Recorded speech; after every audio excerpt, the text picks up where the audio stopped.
आज हम अपने पाठ्य पुस्तक गुंजन भाग 7 के स्नेह पगी पाती पाठ के कुछ अंश को पढ़ेंगे और समझेंगे। तो आइए शुरू करते हैं। जैसे कि इस पाठ में हम जान चुके हैं कि लोग किस प्रकार किन माध्यम के सहारे संदेश भेजा करते थे और वर्तमान समय में उनमें किन प्रकार की बदलाव आए हैं। तो आइए शुरू करते हैं। जन्मदिन की सुबह मैंने अपनी ईमेल बॉक्स खोला तो उसमें विदेश में रहने वाली मेरी बिटिया का शुभकामनाओं वाला कार्ड मिला। एकदम सही दिन और सही समय। मैं कुछ देर उसे देखती रही और फिर वह कंप्यूटर स्क्रीन से गायब हो गया। मैं अपने माउस की एक क्लिक से उसे दोबारा स्क्रीन पर ला सकता हूँ। चाहूँ तो प्रिंट भी निकाल सकती हूँ, पर क्या उसमें अपनी बिटिया के हाथों का वह स्पर्श महसूस कर पाऊंगी जो उसके अब तक के भेजे कार्डों में महसूस करती रही हूँ।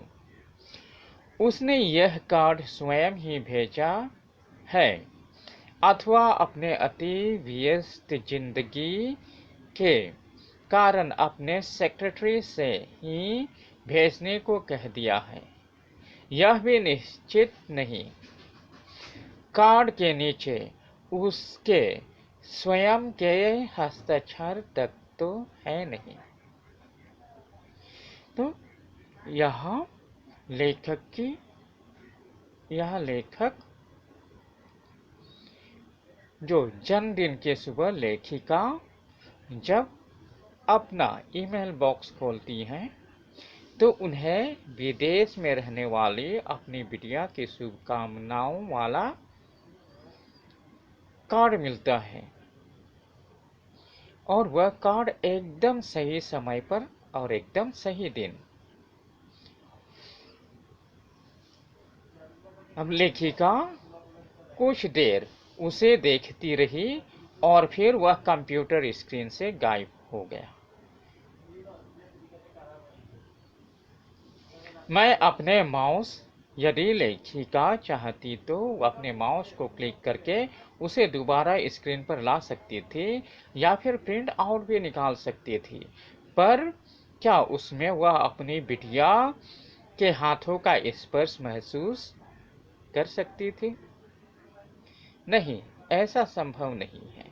ईमेल हम कंप्यूटर में टाइप कर देते हैं या फिर हम किसी अन्य माध्यम जैसे मोबाइल में ईमेल टाइप करके उसे भेज देते हैं, या फिर कभी कभी हम अति व्यस्त हो जाते हैं तो हम किसी दोस्त, किसी मित्र या किसी सहकर्मी को कह देते हैं कि यह लिखकर इस एड्रेस पर, इस पते पर भेज दीजिएगा, इस ईमेल एड्रेस पर भेज दीजिएगा। तो इस प्रकार हम ये नहीं तय कर पाते कि वास्तव में यह कौन लिखा है और हम वहाँ हस्ताक्षर भी नहीं देख सकते। तो इसलिए जो लेखिका है वह अपनी बिटिया के हस्तलिखित पत्र जिसमें वह उसके स्पर्श को महसूस कर सकती थी उसे याद करती है और उनका मानना है कि ईमेल में वह बात नहीं जो उसकी बिटिया के हस्तलिखित पत्रों में थी। तो आज के लिए बस इतना ही, बाकी के हम अपने अगले कक्षा में जारी रखेंगे। तब तक के लिए धन्यवाद।